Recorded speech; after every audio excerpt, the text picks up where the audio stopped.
listeners. My name is Esther Snippa from Speaker Hub. If this is your first time listening to our podcast, let me give you a bit of background. Speaker Hub is an online network of speakers, trainers, and moderators, and we help connect speakers with event organizers from across Europe. In this podcast series of interviews, we feature some of our most interesting VIP speakers, and they talk with us about their expertise and their projects, as well as share ideas on how to become better communicators. Today I'm talking with Josh Steimle, and Josh is a thought leader and marketing influencer who has written articles for Forbes, Mashable, and TechCrunch. He shares ideas on online marketing, customer service, and how to run successful startups. Today he's going to talk to us on how to communicate effectively, regardless of the medium, and why knowing your audience is so important. Okay, Josh, so to start us off, can you tell us what it is that you do? So I am the founder and CEO of MWI, a digital marketing agency. I'm also the author of Chief Marketing Officers at Work, which is a book that should be out within the next 2 months if I do my job right. And that's a book where I interviewed 30 chief marketing officers or CMOs from corporations and other organizations. I also have authored over 200 articles for Forbes, Mashable, TechCrunch, and another number of other publications.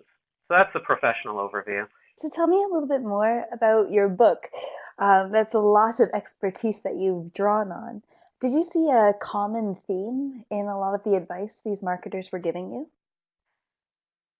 Yes, there were a lot of common themes, and I think the thing that surprised me the most when I was interviewing these CMOs was how up to speed they are on technology. And we had a lot of conversations about big data and the different technology solutions out there.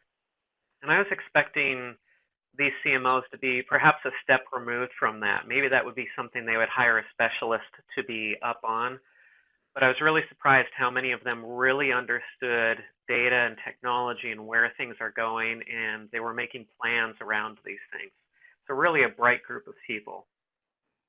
And where are things going? What do you see the future for online marketing looking like? Oh, it's both more customized and more automated at the same time. And what I mean is with data, the great thing about data is that you can really get back to the way we used to do marketing 200 years ago, which was one-on-one relationships.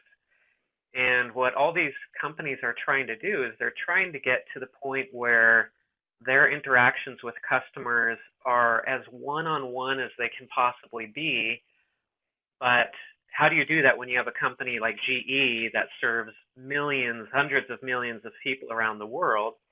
You have to use data and you have to use systems, but that's what they're trying to do. That's the goal, is to create this one-to-one connection that feels just like you're talking with a friend, feels like you're talking with somebody that you know. And so that's where things are moving. That's the goal, is to create those types of relationships. And it's fascinating to see how technology is being used in the innovative systems that are coming about in that field. It sounds a little bit like AI. You're using the information that they're giving you to customize the information you return to them. Yeah, and there is a lot of that. And the great thing about this level of automation that we're getting is it frees up people to not focus on these manual labor tasks that a machine can do, but then the people can focus on the creativity and the things that only humans can come up with. And so I think it all equals better service, better products for consumers, because again, the machines are taking care of so much that people can focus on people again. What do you see the biggest problem that brands have when it comes to marketing themselves online? And what is it that they can do differently? It's interesting. In this day and age, we have this expectation that everybody is up to speed on the web and they're doing things, and that, yeah, there's this cutting edge that people need to keep up with. But what we see is that there are a lot of brands out there that are 10 years behind, 15 years behind when it comes to implementing online marketing and internet technologies. And so these people they don't just need to stay up with the cutting edge, they need to get up with where things were 10 years ago and 5 years ago, and they still need to work towards that. So we see a lot of companies that the big mistake they're making is they're simply not even trying. They're not even using what's out there. They might have a Facebook profile and they put a logo, a Facebook icon on their website, and they think, hey, we have a social media strategy. Well, that's no closer to a social media strategy than making a drawing of a car and saying that you have a car that you can drive. So that's the main thing that we see, is that people just aren't using the tools that are very much accessible, very accepted. They're just really far behind the times. And we especially see this a lot here in Asia, that a lot of the conversations that I had 10 years ago with clients are the same conversations I'm having here now with clients. And how do you approach it? So, say you have this brand and they know they should be on social media. They've set up their Facebook profile. Maybe they even have a Twitter and LinkedIn profile as well.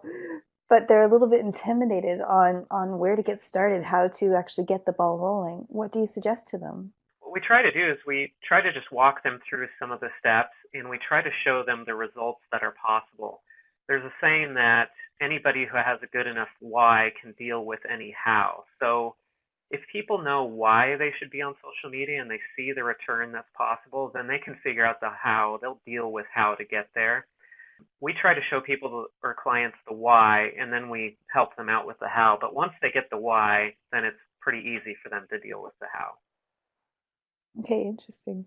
Josh, just to switch tacks a little bit, can you tell me what topics you speak about when you give talks?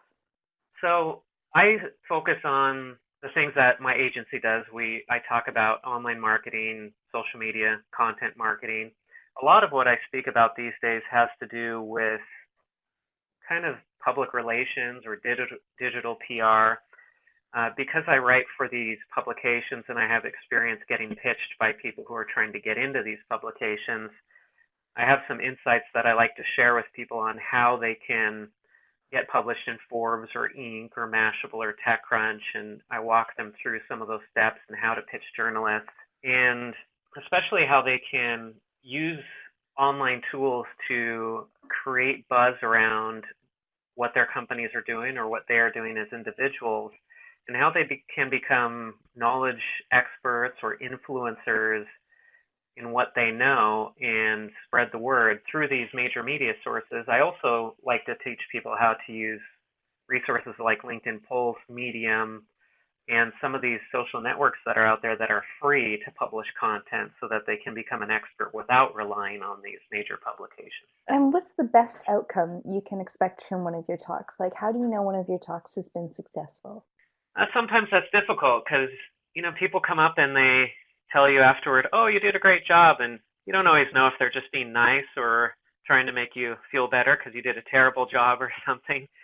But usually what I see is if people follow up with me outside of the conference and they're emailing me afterward and they're asking me questions and they want to know more, then that's usually when I know that I've done at least an okay job if I leave the people wanting more and they're actually following up with me. If I just get a bunch of compliments right afterwards and then I don't hear anything else, then I figure, I must not have hit the right note with the audience. Okay. And when it comes to hitting the right note with the audience, how do you make your content relatable and memorable to them?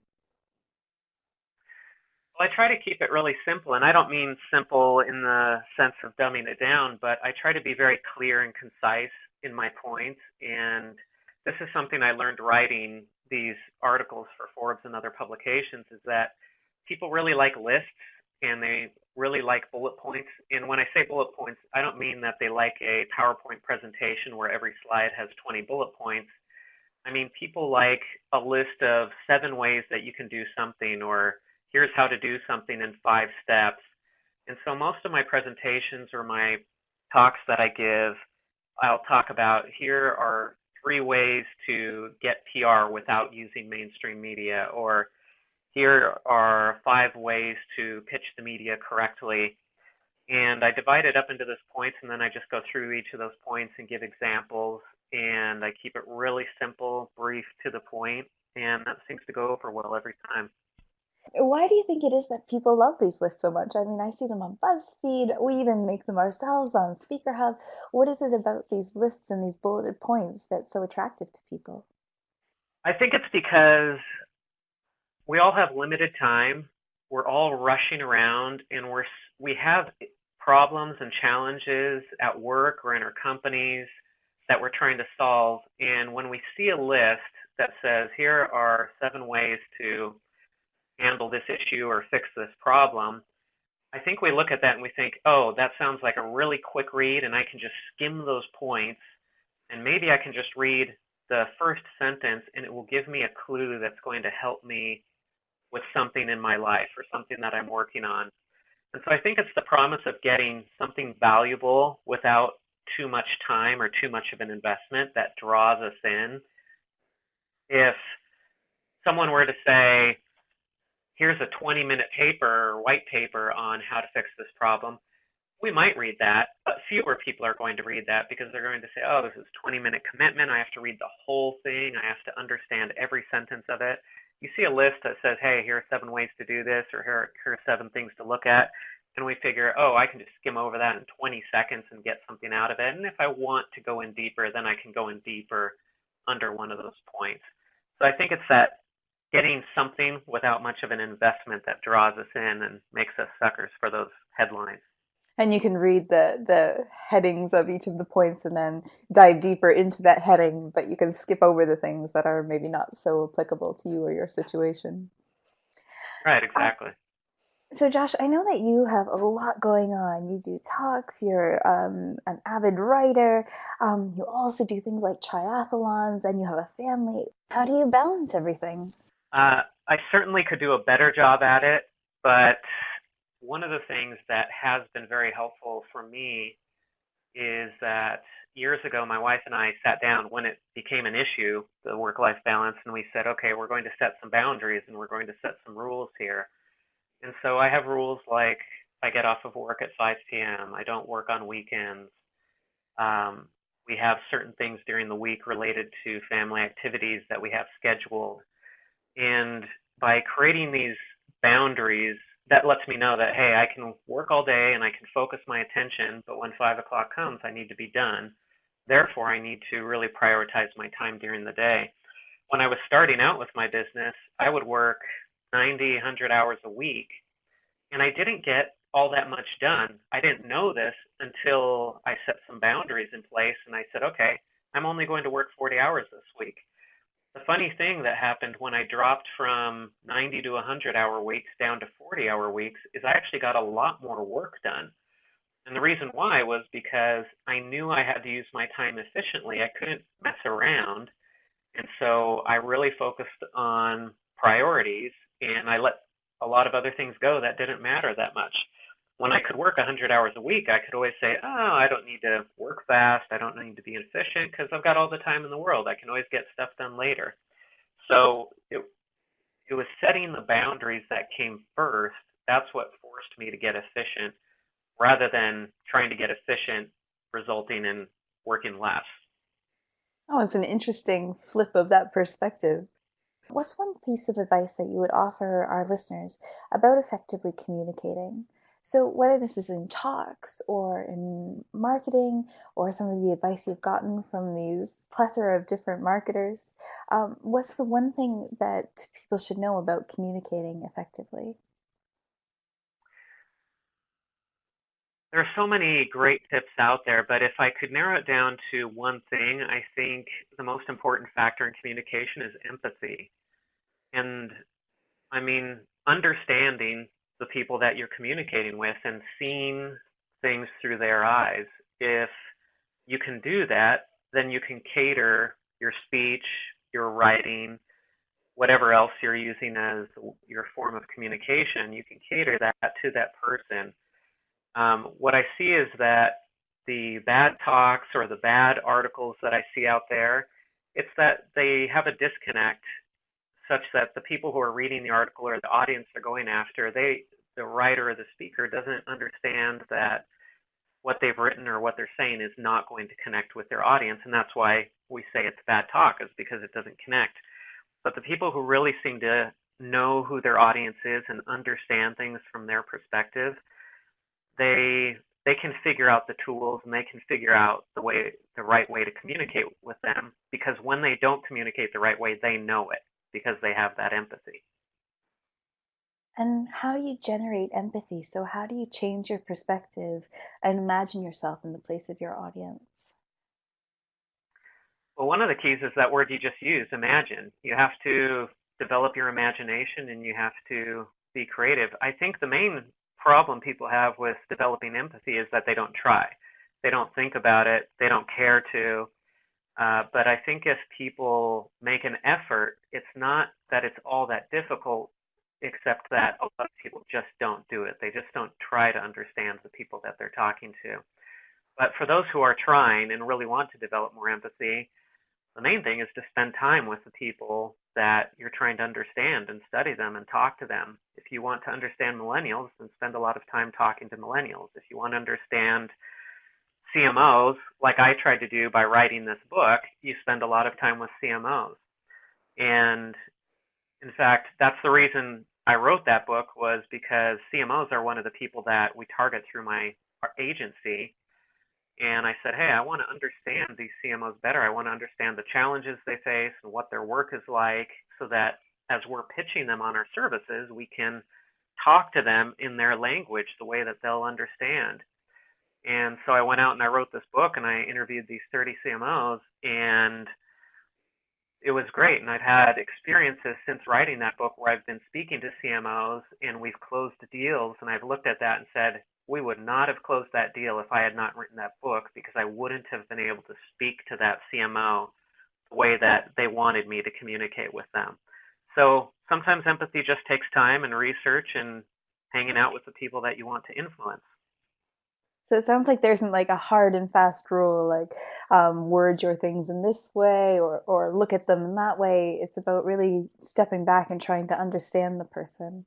It's a fabulous way of looking at things. Thank you so much for chatting with me today. It was a really interesting conversation. Well, thank you so much. I hope that I gave you the information that you're looking for. I hope it turns out well. And listeners, if you'd like to dive a bit deeper into this podcast, there's a full article and transcript available on www.speakerhub.com, as well as links where you can learn more about Josh and his insights on marketing. Until next time, this has been Esther Snippa with Speaker Hub, and thank you for listening.